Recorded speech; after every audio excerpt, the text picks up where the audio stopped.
നമസ്കാരം. ലാസ്വ ചാനലിലേക്ക് ഏവർക്കും സ്വാഗതം. ഇന്ന് പറയാൻ പോകുന്നത് 8ാമത്തെ നക്ഷത്രമായ പൂയത്തിൻ്റെ ഫലങ്ങളെക്കുറിച്ചാണ്. വീഡിയോ കാണുന്നവർ ദയവായി സബ്സ്ക്രൈബ് ചെയ്ത് സഹായിക്കണം. ഈ പ്രവചനം വിവിധ ഗ്രന്ഥങ്ങളിൽ വലിയ പണ്ഡിതന്മാർ നടത്തിയ പഠനത്തിൻ്റെ ഫലമായി അവർ പരീക്ഷണ നിരീക്ഷണത്തിലൂടെ പ്രതിപാദിച്ചിട്ടുള്ള വസ്തുതകൾ ചിട്ടയോടും സാധാരണക്കാരന് മനസ്സിലാകുന്ന രീതിയിൽ ക്രമപ്പെടുത്തി ഓരോരുത്തർക്കും അവനവൻ്റെ നല്ല സമയവും മോശ സമയവും മനസ്സിലാക്കി മോശ സമയമാണെങ്കിൽ അതിന് പരിഹാരക്രിയ ചെയ്ത് ദോഷത്തിൻ്റെ കാഠിന്യം കുറയ്ക്കാൻ പറ്റുന്ന ഇതിനുള്ള ഒരു നിർദ്ദേശമാണ് പറയുന്നത്. കണ്ണേൽ കൊള്ളാനുള്ളത് പുരികത്തെ കൊണ്ടു എന്നൊരു ചൊല്ലുണ്ടല്ലോ. എന്ന് പറഞ്ഞ പോലെ ഒരു അപകടം വരാനുണ്ടെങ്കിൽ ആ അപകടം തീർച്ചയായിട്ടും അത് സംഭവിക്കും. പക്ഷേ അതിൻ്റെ കാഠിന്യം കുറയ്ക്കാൻ നമുക്ക് പരിഹാരക്രിയ ചെയ്തുകൊണ്ട് കഴിയുന്നതാണ്. ഉദാഹരണം പറഞ്ഞാൽ, ഇപ്പോൾ ശനിയുടെ അപകാരമാണെങ്കിൽ തീർച്ചയായിട്ടും അതിൻ്റെ കൂടെ തന്നെ അപകട സാധ്യതയും ഉണ്ട്, വീഴ്ചയോ അപകടമോ ഉണ്ട്.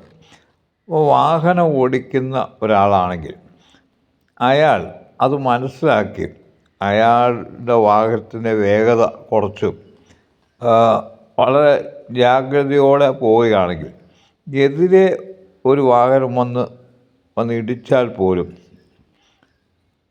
പരിക്കുകൾ ഗുരുതരമാകാതെ വരികയോ അല്ലെങ്കിൽ അകാല മരണത്തിൽ നിന്ന് രക്ഷപ്പെടുകയോ ചെയ്യാൻ അയാൾക്ക് സാധിക്കും. അതുതന്നെയാണ് ഈ പ്രവചനത്തിൻ്റെ പ്രത്യേക ഉദ്ദേശവും.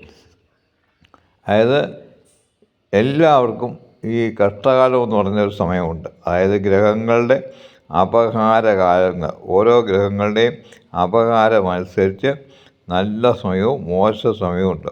അപ്പോൾ ആ മോശ സമയം മനസ്സിലാക്കി അതിന് പരിഹാരക്രിയകൾ ചെയ്യുകയാണെങ്കിൽ തീർച്ചയായിട്ടും അതിൽ നിന്നുണ്ടാകുന്ന ദോഷങ്ങളുടെ കാഠിന്യം കുറച്ചു കൊണ്ടുപോകാൻ കഴിയുമെന്നുള്ള തെളിയിക്കപ്പെട്ടുള്ളതാണ്. ചുരുക്കത്തിൽ ഇരുട്ടിലൂടെ നടക്കുമ്പോൾ ഒരു ടോർച്ചുണ്ടെങ്കിൽ അത് എത്രമാത്രം ഉപകരിക്കും എന്ന് എല്ലാവർക്കും അറിയാമല്ലോ. ആ ടോർച്ച് മാത്രമാണ് ഈ പ്രവചനം. അത് ഉപയോഗിക്കുകയോ ഉപയോഗിക്കാതിരിക്കുകയോ നിങ്ങൾക്ക് ചെയ്യാം. ഉടൻ ലോട്ടറി അടിക്കുമെന്നോ കോടീശ്വരനാകുമെന്നോ രാജയോഗമുണ്ടെന്ന് പറഞ്ഞ് മോഹിപ്പിച്ച് അലസരാക്കാനോ അല്ല ഈ നിർദ്ദേശങ്ങൾ. ഒരുപാട് കഷ്ടപ്പാടുകളിലൂടെ കടന്നുപോവുകയും അതിനെയെല്ലാം അധ്വാനത്തിലൂടെയും ദിവസവും 5 മണിക്കൂർ നീണ്ടുനിന്ന ഈശ്വര പ്രാർത്ഥനയിലൂടെയും തരണം ചെയ്ത് അഭിമാനത്തോടെ ജീവിച്ചിരിക്കുന്ന ഒരു വ്യക്തിയാണ് ഈ വസ്തുക്കൾ നിങ്ങൾക്ക് പറഞ്ഞു തരുന്നത്. ദയവായി ഓർക്കുക. ഉമാമഹേശ്വരൻ്റെ അനുഗ്രഹത്താലാണ് ഈ അറിവ് എനിക്ക് നിങ്ങൾക്ക് നൽകാൻ കഴിയുന്നത്. അതുകൊണ്ട് ഈ തെറ്റായിട്ടുള്ള പ്രവചനങ്ങൾക്കോ അല്ലെങ്കിൽ മോഹിപ്പിക്കുന്ന വാഗ്ദാനങ്ങൾക്കോ ഒന്നും ഈ പ്രവചനത്തിൽ സാധ്യതയില്ല. ഇപ്പോൾ ലോട്ടറി അടിക്കും എന്നൊക്കെ പറയുന്നത് ശുദ്ധമായ അബദ്ധമാണ്. കാരണം മനുഷ്യനെ വെറുതെ മോഹിപ്പിക്കുന്നതാണ്. കാരണം എന്താണ്? ലോട്ടറി അടിക്കുക എന്ന് പറയുന്നത് അത് എല്ലാ നാളുകൾക്കും അടിക്കും എന്നൊക്കെ പറയുന്നത് ഒരു ലോട്ടറിയേ ഉണ്ടാവുള്ളൂ. അത് ഒരു വലിയ സമ്മാനം ഉണ്ടാവും. അത് ഏതെങ്കിലും ഒരാൾക്ക് കിട്ടും. അത് യന്ത്രമാണത് കൈകാര്യം. അവിടെ നാളുകൾക്കോ ഈശ്വരന്മാർക്കൊന്നും പ്രത്യേകിച്ച് പങ്കൊന്നുമില്ല. അതായത് ഇംഗ്ലീഷിൽ പ്രോബബിലിറ്റി, പോസിബിലിറ്റി എന്ന് 2 വാക്കുകളുണ്ട്. ഒരു ലോട്ടറി ടിക്കറ്റ് എടുത്തു കഴിഞ്ഞാൽ അവിടെ നമുക്കുള്ളത് ഒരു പ്രോബബിലിറ്റിയാണ്, അതായത് നേരിയ സാധ്യത. അതായത് ചിലപ്പോൾ അടിക്കാതിരിക്കാം.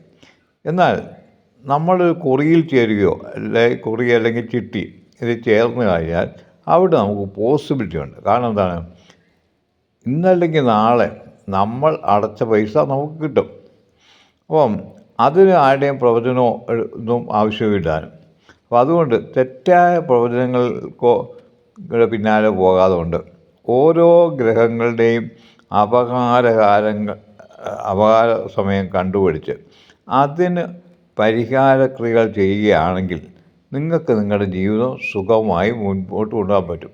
അതുമാത്രമല്ല, ഈ ദോഷങ്ങൾ ഉള്ളതുപോലെ തന്നെ നല്ല കാലവും ഒരാൾക്കുണ്ടെന്നുള്ളത് എപ്പോഴും ഓർത്തിരിക്കുക. എന്ന് പറഞ്ഞാൽ രാവും പകലും എപ്രകാരമാണോ ഉണ്ടാകുന്നത് അതുപോലെയാണ് ജീവിതത്തിൽ സുഖവും ദുഃഖവും ഉണ്ടാകും. ദുഃഖമുണ്ടെങ്കിൽ സുഖം ഉറപ്പാണ്, സുഖം ആണെങ്കിൽ ദുഃഖവും അപ്പുറത്തുണ്ടെന്ന് മറക്കാതിരിക്കുക. അതുകൊണ്ട് ഒരു ഗ്രഹം അപകാരം കഴിഞ്ഞാൽ മറ്റൊരു ഗ്രഹം വരും. അപ്പോൾ തീർച്ചയായിട്ടും നമുക്ക് ശാന്തിയും സമാധാനമൊക്കെ ലഭിക്കും. അതുകൊണ്ട് നമ്മുടെ മോശം സമയത്തെ പഴിക്കാതെ കൊണ്ട് അതിനെ നേരിടുക.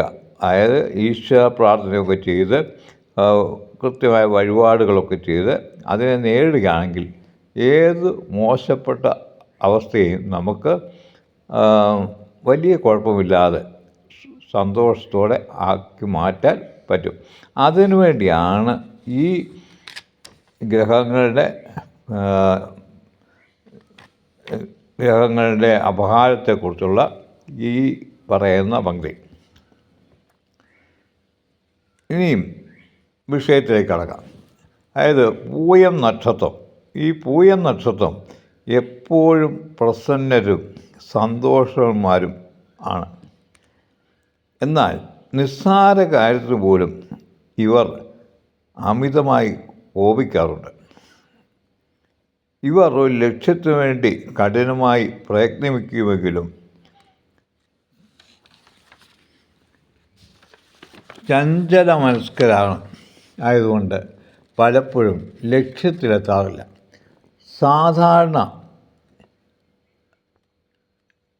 ഗതിയിൽ ഇവർക്ക് ഉയർന്ന വിദ്യാഭ്യാസം ലഭിക്കുന്നത് വളരെ കുറവായിരിക്കും. എന്നാൽ തരക്കേടില്ലാത്ത വിദ്യാഭ്യാസം ലഭിക്കുമെങ്കിലും അതുമായി ബന്ധപ്പെട്ടായിരിക്കില്ല ഇവരുടെ ഉപജീവന മാർഗം. കാൽപ്പനിക ജീവികളും കലാവാസനയും ഉള്ളവരും ആയതിനാൽ ചെറുപ്രായത്തിൽ തന്നെ പ്രേമത്തിലേർപ്പെടാനും വിവാഹം കഴിക്കാനും സാധ്യതയുണ്ട്. എന്നാൽ ഇവരുടെ വിവാഹ ജീവിതം അത്ര കണ്ട് സുഖകരമായിരിക്കില്ല. മിക്കപ്പോഴും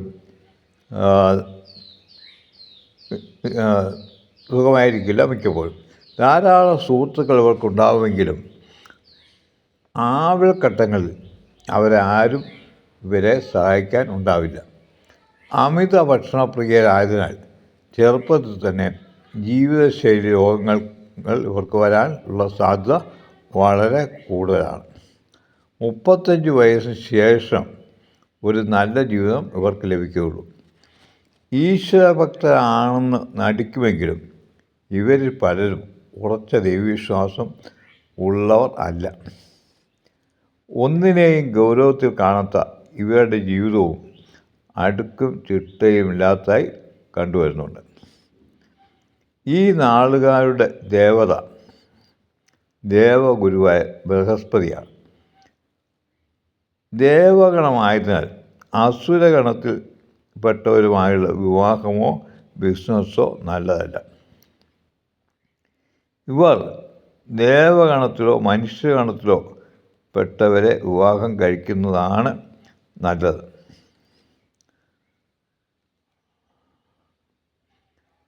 പുരുഷയോനിയിൽ പെട്ട നാളായതിനാൽ സ്ത്രീ യോനിയിൽപ്പെട്ട നാളുകാരെ വേണം വിവാഹം കഴിക്കാൻ. എങ്കിൽ മാത്രമേ ദാമ്പത്യ ജീവിതം സന്തോഷകരമായിരിക്കുള്ളൂ. ജ്യോതിഷപ്രകാരം പുരുഷ യോനിയിലുള്ള പുരുഷൻ സ്ത്രീ യോനിയിലുള്ള സ്ത്രീയെ വിവാഹം കഴിച്ചാൽ അത് ഉത്തമവും, സ്ത്രീ യോനിയിൽപ്പെട്ട പുരുഷൻ പുരുഷ യോനിയിൽപ്പെട്ട സ്ത്രീയെ വിവാഹം കഴിച്ചാൽ മധ്യവും, അല്ലാത്തത് അധമവുമാണ്. ഇത് എത്രമാത്രം ശരിയാണെന്ന് അറിയണമെങ്കിൽ കേരളത്തിലെ കുടുംബ കോടതികളിലെ ഡിവോഴ്സ് പെറ്റീഷൻസ് ഒന്ന് പരിശോധിച്ചാൽ മനസ്സിലാകുന്നതാണ്. കാരണം കൂടുതലും ഡിവോഴ്സ് പെറ്റീഷൻ ദാമ്പത്യ ബന്ധത്തിൻ്റെ തകർച്ചയിൽ പ്രധാനപ്പെട്ട സംഭവമാണ്.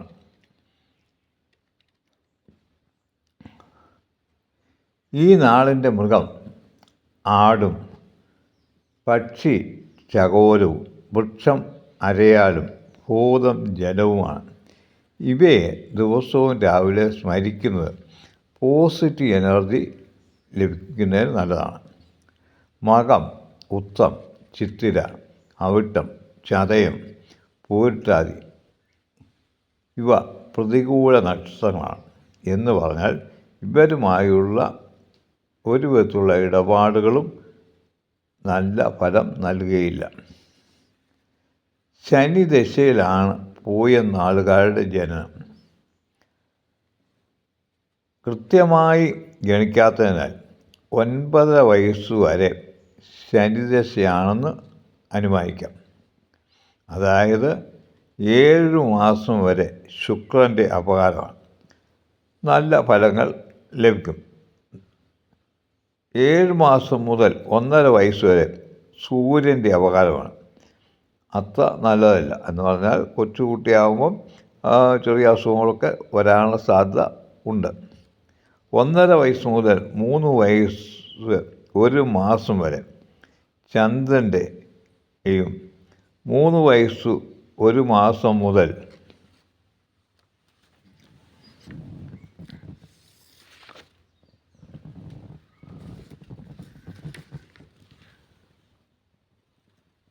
4 വയസ്സ് 2 മാസം വരെ ചൊവ്വയുടെയും 4 വയസ്സ് 2 മാസം മുതൽ 7 വയസ്സ് വരെ രാഹുവിൻ്റെയും അപകാരമാണ്. ഈ സമയങ്ങളൊക്കെയും രോഗങ്ങൾക്കും വീഴ്ചകൾക്കും ചെറിയ അപകടങ്ങൾക്കുമൊക്കെ സാധ്യത വളരെ കൂടുതലാണ്. 7 വയസ്സ് മുതൽ 9.5 വയസ്സ് വരെ വ്യാഴത്തിൻ്റെ അപകാരമാണ്. ഈ സമയം നല്ല ഫലങ്ങൾ ലഭിക്കുന്നതാണ്. 9.5 വയസ്സ് മുതൽ 26 വയസ്സ് വരെ ബുധദശയാണ്. ഇതിൽ ആദ്യത്തെ 2 വർഷം 5 മാസം ബുധൻ്റെ അപകാരമാണ്. അതായത് 11 വയസ്സ് 11 മാസം വരെ ബുധൻ്റെ തന്നെ അപകാരമാണ്. ഈ സമയം വിദ്യാഗുണം, കാര്യവിജയം, സന്തോഷം ഇവ ലഭിക്കും. 11 വയസ്സ് 11 മാസം മുതൽ 12 വയസ്സ് 11 മാസം വരെ കേതുവിൻ്റെ അപകാരമാണ്. അത്ര നല്ല സമയമല്ല. 12 വയസ്സ് 11 മാസം മുതൽ 15 വയസ്സ് 9 മാസം വരെ ശുക്രൻ്റെ അപകാരമാണ്. ഈ സമയം അത്യുത്തമമാണ്. കാര്യവിജയം, പരീക്ഷകൾ ഉന്നത വിജയം, സമ്മാനങ്ങൾ ലഭിക്കുക എന്നിവയൊക്കെ ഈ സമയത്ത് നടക്കും. 15 വയസ്സ് 9 മാസം മുതൽ 17 വയസ്സ് 7 മാസം വരെ സൂര്യൻ്റെ അപകാരവും, 17 വയസ്സ് 7 മാസം മുതൽ 19 വയസ്സ് 4 മാസം വരെ ചന്ദ്രൻ്റെ അപകാരവും, 19 വയസ്സ് 4 മാസം മുതൽ 20 വയസ്സ് 4 മാസം വരെ ചൊവ്വയുടെ അപകാരവും, 20 വയസ്സ് 4 മാസം മുതൽ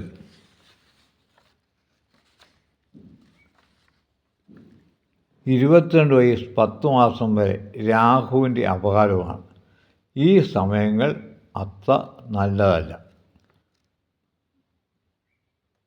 വിദ്യാഭ്യാസം നിലയ്ക്കുന്നതിനും മോശമായ കൂട്ടുകെട്ടുകളിൽ ഏർപ്പെടുന്നതിനും ധനനാശത്തിനും മാനഹാനിക്കുമൊക്കെ ഇടയുണ്ട്. 22 വയസ്സ് 10 മാസം മുതൽ 25 വയസ്സ് 1 മാസം വരെ വ്യാഴത്തിൻ്റെ അപകാരമാണ്. രോഗശാന്തി, ധനലാഭം, കാര്യവിജയം, വിവാഹം, വാഹനലാഭം എന്നിവയാണ് പ്രധാനപ്പെട്ട ഫലങ്ങൾ. 25 വയസ്സ് 1 മാസം മുതൽ 26 വയസ്സുവരെ ശനിയുടെ അപകാരമാണ്.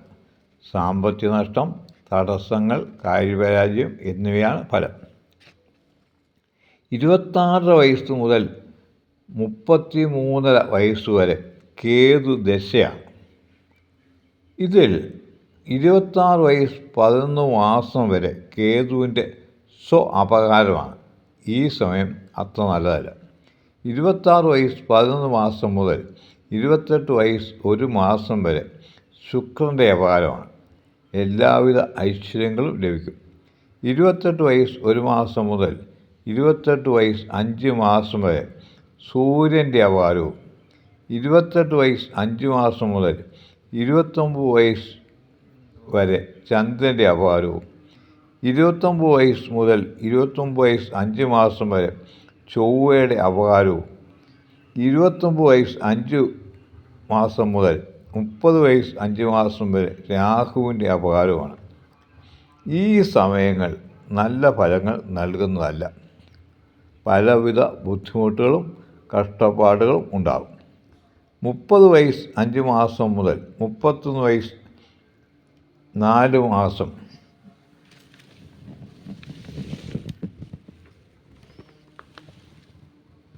വരെ വ്യാഴത്തിൻ്റെ അപകാരമാണ്. നല്ല ഫലങ്ങൾ ലഭിക്കും. 31 വയസ്സ് 4 മാസം മുതൽ 32 വയസ്സ് 6 മാസം വരെ ശനിയുടെ അപകാരമാണ്. പിതാവിന് ദുരിതം, ജീവിത പങ്കാളിക്ക് ദുരിതം, ധനനാശം, കുടുംബ കലഹം, രോഗങ്ങൾ, വീഴ്ചകൾ എന്നിവയ്ക്കാണ് ഫലം. 32 വയസ്സ് 6 മാസം മുതൽ 33 വയസ്സ് 6 മാസം വരെ ബുധൻ്റെ അപകാരമാണ്. സാമ്പത്തിക നേട്ടം, ബന്ധുജനങ്ങളുമായി ഐക്യം, മനോസുഖം എന്നിവയാണ് ഫലം. 33.5 വയസ്സ് മുതൽ 53.5 വയസ്സ് വരെ ശുക്രദശയാണ്. ഇതിൽ ആദ്യത്തെ 3 വർഷം 4 മാസം ശുക്രൻ്റെ അപകാരമാണ്. അതായത് 36 വയസ്സ് 10 മാസം വരെ ശുക്രൻ്റെ തന്നെ അപകാരമാണ്. ധനലാഭം, വിവാഹം കഴിക്കാനുള്ള യോഗം, വീട് വയ്ക്കാനുള്ള യോഗം, വാഹനങ്ങൾ വാങ്ങാനുള്ള യോഗം, ജോലി ലഭിക്കാത്തവർക്ക് ജോലി കിട്ടാനുള്ള ഭാഗ്യം എന്നിവ ഈ സമയത്ത് ഉണ്ടാകും.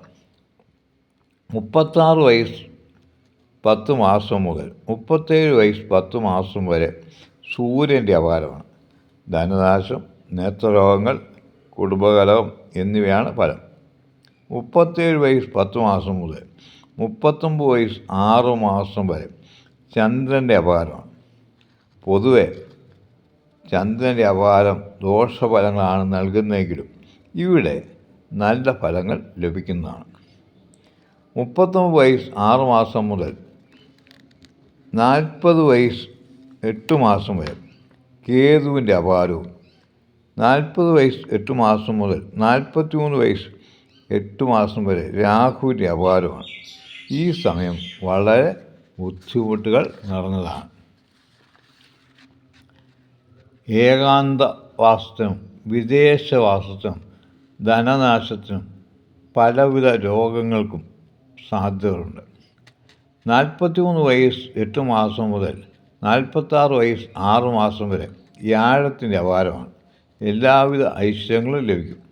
46 വയസ്സ് 6 മാസം മുതൽ 49 വയസ്സ് 8 മാസം വരെ ശനിയുടെ അപകാരമാണ്.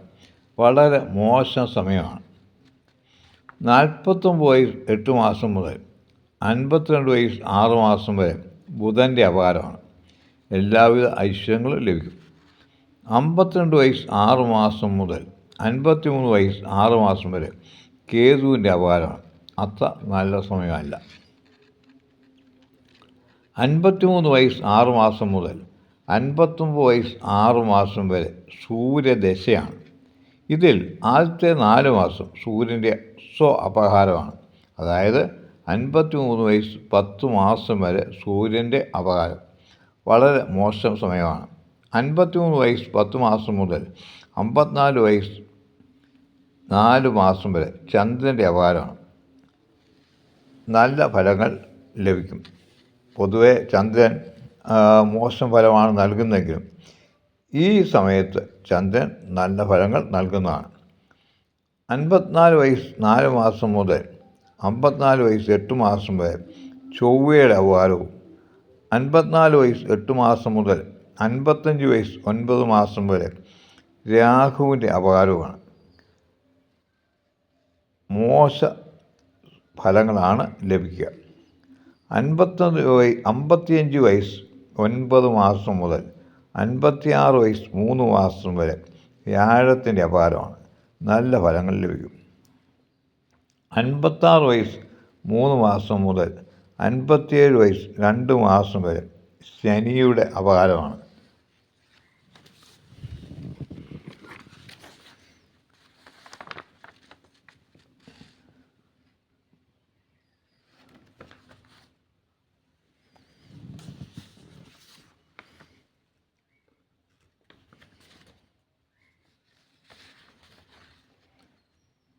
വളരെ മോശഫലമാണ് ലഭിക്കുക.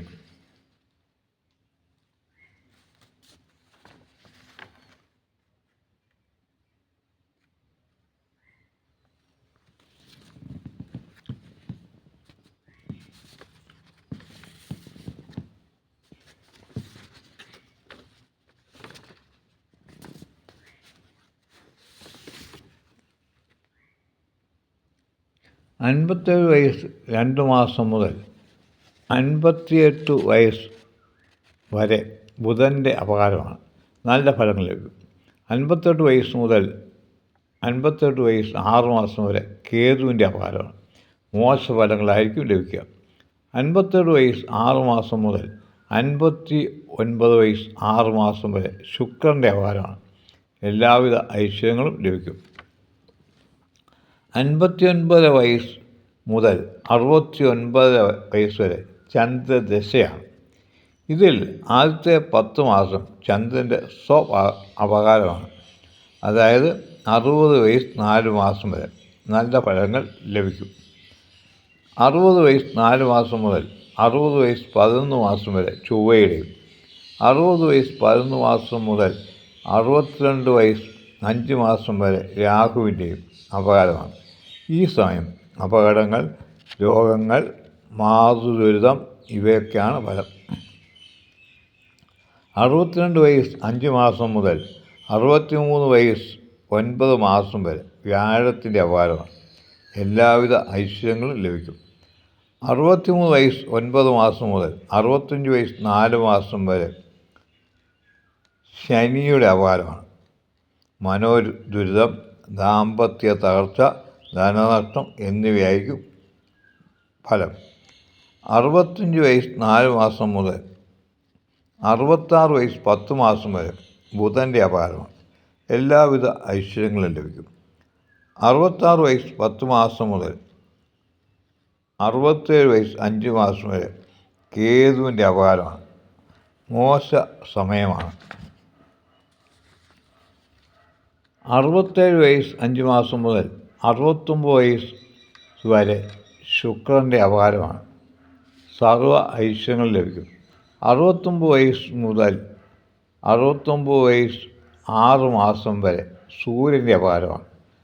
ബുദ്ധിമുട്ടാണ്, അതാണ് ഫലം. 69 വയസ്സ് 6 മാസം മുതൽ 76 വയസ്സ് 6 മാസം വരെ ചൊവ്വ ദശയാണ്. ഇതിൽ ആദ്യത്തെ 5 മാസം, അതായത് 69 വയസ്സ് 11 മാസം വരെ ചൊവ്വയുടെ അപകാരമാണ്. ഈ സമയത്ത് പലതരത്തിലുള്ള രോഗങ്ങളും അപകടങ്ങളും സ്വജന കലഹത്തിനും സഹോദര ദുരിതത്തിനും ഒക്കെ സാധ്യതയുണ്ട്. 69 വയസ്സ് 11 മാസം മുതൽ 70 വയസ്സ് 11 മാസം വരെ രാഹുവിൻ്റെ അപകാരമാണ്. മോശപ്പെട്ട സമയമാണ്.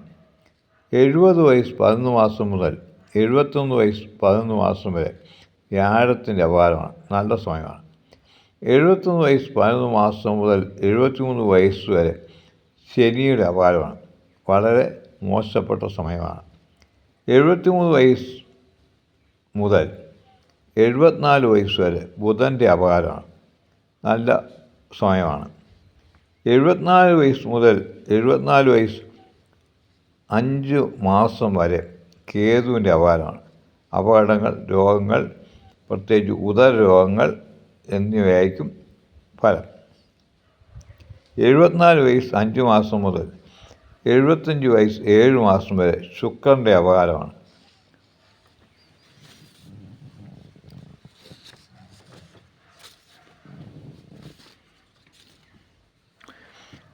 എല്ലാവിധ ഐശ്വര്യങ്ങളും ലഭിക്കും. 75 വയസ്സ് 7 മാസം മുതൽ 75 വയസ്സ് 11 മാസം വരെ സൂര്യൻ്റെ അപകാരമാണ്. ഇത് വളരെ നല്ല സമയമാണ്. സാധാരണ സൂര്യൻ നല്ല ഫലങ്ങൾ നൽകാറില്ലെങ്കിലും ഈ സമയത്ത് സൂര്യനിൽ നിന്നും നല്ല ഫലങ്ങൾ പ്രതീക്ഷിക്കാവുന്നതാണ്. 75 വയസ്സ് 11 മാസം മുതൽ 76 വയസ്സ് 6 മാസം വരെ ചന്ദ്രൻ്റെ അപകാരമാണ്. അത്ര നല്ല സമയമല്ല. 76 വയസ്സ് 6 മാസം മുതൽ 94 വയസ്സ് 6 മാസം വരെ രാഹു ദശയാണ്. ഇതിൽ 2 വർഷം 6 മാസം രാഹുവിൻ്റെ അപകാരമാണ്. അതായത് 79 വയസ്സ് വരെ രാഹുദശയുടെ അപകാരം ആണ്. ഗുരുതരമായ രോഗങ്ങൾ, അപകടങ്ങൾ, മനോവിഷമം, അങ്ങനെ പലവിധ കഷ്ടപ്പാടുകൾക്കും സാധ്യത ഉള്ള ഒരു സമയമാണ്. ഇതിനെ അതിജീവിക്കുക അല്പം ബുദ്ധിമുട്ടാണ്. പക്ഷേ ഇതിനെ അതിജീവിച്ച് കഴിഞ്ഞാൽ പിന്നെ ഈ നക്ഷത്ര ജാതകന് കുറേ കാലം അധികം ജീവിച്ചിരിക്കാൻ സാധിക്കുന്നതാണ്. മോശ സമയത്ത് പലവിധ രോഗങ്ങളും അപകടങ്ങളും കലഹങ്ങളും ഒക്കെ വരാൻ സാധ്യതയുണ്ട്. ഇതിൻ്റെ കാഠിന്യം കുറയ്ക്കുന്നതിന് ഏത് ഗ്രഹത്തിൻ്റെ അപകാരമാണെന്ന് നോക്കി ക്ഷേത്രങ്ങളിൽ പോയി ചെറിയ വഴിപാടുകൾ നടത്തി പരിഹാരം കണ്ടെത്തണം. ഉദാഹരണത്തിന് ശനിയുടെ അപകാര സമയത്ത് ശിവക്ഷേത്രത്തിൽ പോയി കൂവളത്തുമാലയും ജലധാരയും കൊടുക്കുന്നതോടൊപ്പം മൃത്യുഞ്ജയ ജപവും നടത്തും. അതായത് ആയുസ്സിന് ഉണ്ടാകുന്ന അപകടത്തെ അതിജീവിക്കാനാണത്. അയ്യപ്പൻ്റെ ക്ഷേത്രത്തിൽ ശനിയാഴ്ച നീരാഞ്ജനവും കഴിപ്പിച്ചാൽ ശനിയിൽ നിന്നുണ്ടാകുന്ന ദോഷങ്ങളുടെ അതിതീവ്രത കുറച്ച് അനുകൂലമാക്കാൻ നമുക്ക് പറ്റും. രാഹുവിൻ്റെ ദോഷം മാറാൻ ആയില്യനാളിൽ നാഗക്ഷേത്രത്തിൽ പോയി 100 പാലും നൽകണം. ചൊവ്വയുടെ ദോഷത്തിന് ദേവീക്ഷേത്രത്തിൽ പോയി കുങ്കുമാർച്ചനയോ അകംപൂജയോ മുട്ടറക്കൽ പോലെയുള്ള വഴിപാടുകളുണ്ടെങ്കിൽ അതോ ചെയ്തു കഴിഞ്ഞാൽ ചൊവ്വയുടെയോ മാത്രമല്ല മറ്റ് ഗ്രഹങ്ങളുടെയും ദോഷങ്ങളിൽ നിന്ന് രക്ഷപ്പെടാൻ പറ്റും. മറ്റ് ഗ്രഹങ്ങളിലെല്ലാം ദോഷങ്ങൾക്ക് വിഷ്ണു ക്ഷേത്രത്തിൽ പോയി പുഷ്പാഞ്ജലിയും പായസവും കഴിപ്പിക്കുന്നതോടൊപ്പം തുളസിമാലയും നൽകണം. ഇതോടൊപ്പം വിഷ്ണു ക്ഷേത്രങ്ങളോടനുബന്ധിച്ച് കാണാറുള്ള നവഗ്രഹങ്ങൾക്ക് പൂജയോ കുറഞ്ഞപക്ഷം എണ്ണയോ നൽകുകയാണെങ്കിൽ അവ പ്രസാദിക്കുകയും നവഗ്രഹങ്ങളിൽ നിന്നുള്ള ദോഷങ്ങളുടെ കാഠിന്യം കുറച്ച് നമ്മുടെ ജീവിതം വലിയ ദുരിതത്തിൽ നിന്നും മാറിപ്പോകുന്നതിന് ഇടയാക്കുന്നതാണ്. ഈ വീഡിയോ നിങ്ങൾക്ക് ഇഷ്ടപ്പെട്ടെങ്കിൽ എല്ലാവരും സബ്സ്ക്രൈബ് ചെയ്യണം. അടുത്ത നക്ഷത്രപരവുമായി വീണ്ടും നമുക്ക് കണ്ടുമുട്ടാം. പ്രത്യേകം ശ്രദ്ധിക്കുക, ഇത് ഒരാളുടെ ഭാവി പ്രവചിക്കുകയല്ല, മറിച്ച് ഭാവിയിൽ വരാൻ പോകുന്ന ഗ്രഹങ്ങളുടെ നില എന്താണെന്ന് പറഞ്ഞു തരികയാണ്. അപ്പോൾ ആ ഗ്രഹങ്ങളുടെ നിലയനുസരിച്ചായിരിക്കാം നിങ്ങളുടെ ജീവിതം മുമ്പോട്ട് പോവുക. അപ്പോൾ ആ ഗ്രഹങ്ങളുടെ അപകാരത്തിനനുസരിച്ച് ഉണ്ടാകുന്ന ദോഷങ്ങൾ അത് അകറ്റുന്നതിനുള്ള പരിഹാരം നിങ്ങൾ ചെയ്യുകയാണെങ്കിൽ വലിയ കഷ്ടപ്പാടുകളും ബുദ്ധിമുട്ടുകളും ഒന്നുമില്ലാതെ നിങ്ങളുടെ ജീവിതം മുമ്പോട്ട് പോകുന്നതാണ്. മാത്രമല്ല ഓരോ മോശം അവസ്ഥ വരുമ്പോഴും തീർച്ചയായിട്ടും നല്ലൊരു സമയം വരാനുണ്ടെന്നുള്ള ഒരു മുൻകൂട്ടുകളെ അറിവും തീർച്ചയായിട്ടും ജീവിതത്തെ മുമ്പോട്ട് നയിക്കാൻ സഹായിക്കുന്നുള്ള കാര്യത്തിൽ തർക്കമൊന്നുമില്ല. വീണ്ടും നമുക്ക് കാണാം. നന്ദി.